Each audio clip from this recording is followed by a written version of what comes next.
লক্ষ্মীপুর পৌরসভার অর্থায়নে ৩৪ জন নারী পুরুষের চোখের ছানি অপারেশন করা হয়েছে। শুক্রবার ১৮ এপ্রিল দুপুরে অপারেশন ফেরত রোগীদের ফুলের শুভেচ্ছায় বরণ করে নেন পৌর প্রশাসক ও স্থানীয় সরকার বিভাগের উপপরিচালক মোহাম্মদ জসিমউদ্দিন।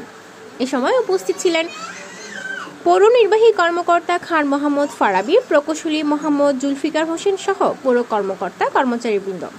এর আগে পৌরসভার তত্ত্বাবধানে তাদেরকে অপারেশনের জন্য চাঁদপুর মাজহারুল হক বিএনএসএ চক্ষু হাসপাতালে প্রেরণ করা হয়।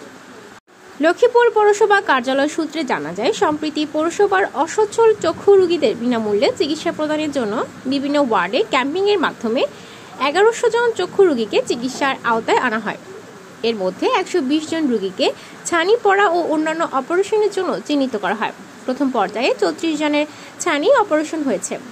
পৌর প্রশাসক মোহাম্মদ জসিমউদ্দিন বলেন, লক্ষ্মীপুর পৌরসভার অসচ্ছল চক্ষু রোগীদের জন্য আমরা চক্ষু ক্যাম্প করেছি। তার মধ্য থেকে চোখের ছানি অপারেশনের জন্য ১২০ জনকে নির্বাচিত করা হয়।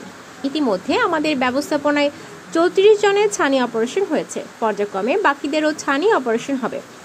যারা অপারেশন করে ফিরেছেন তারা সকলে ভালো আছেন এবং স্বস্তি প্রকাশ করেছেন।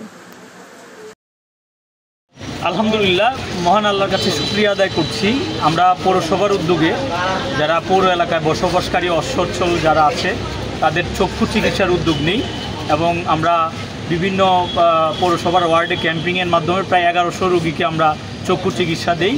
এর মধ্যে ১২০ জনকে আমরা চিহ্নিত করতে পারি যাদের ছানি অপারেশন সহ অন্যান্য অপারেশনের প্রয়োজন।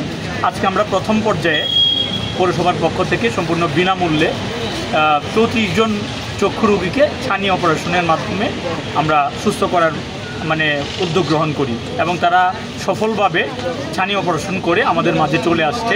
আমরা আল্লাহর কাছে দোয়া করছি তারা যেন দ্রুত সুস্থ হয়ে যায়। এটি হচ্ছে আমাদের প্রথম ধাপ। পরবর্তীতে আমরা দ্বিতীয় এবং তৃতীয় চতুর্থ পর্যায়ের রোগী পাঠিয়ে সর্বোচ্চ যে ১২০ জন চক্ষু রোগী আছে যাদের ছানি অপারেশন বা অন্যান্য অপারেশন দরকার তাদের সবাইকে বিনামূল্যে আমরা এই অপারেশনটি করিয়ে নিব। তো সবাইকে ধন্যবাদ জানাচ্ছি। আপনারা সবাই দোয়া করবেন আমার পাশে যারা আমাদের সম্মানিত নাগরিকগণ আছেন যাদের অপারেশন করে যারা এইমাত্র ফিরল লক্ষ্মীপুর পৌরসভাতে, তাদের জন্য সবাই দোয়া করবেন তারা যেন আল্লাহর অশেষ কৃপায় দ্রুত সুস্থ হতে পারে। আল্লাহর কাছে আমরা তাদের জন্য দোয়া করি। ধন্যবাদ সবাইকে।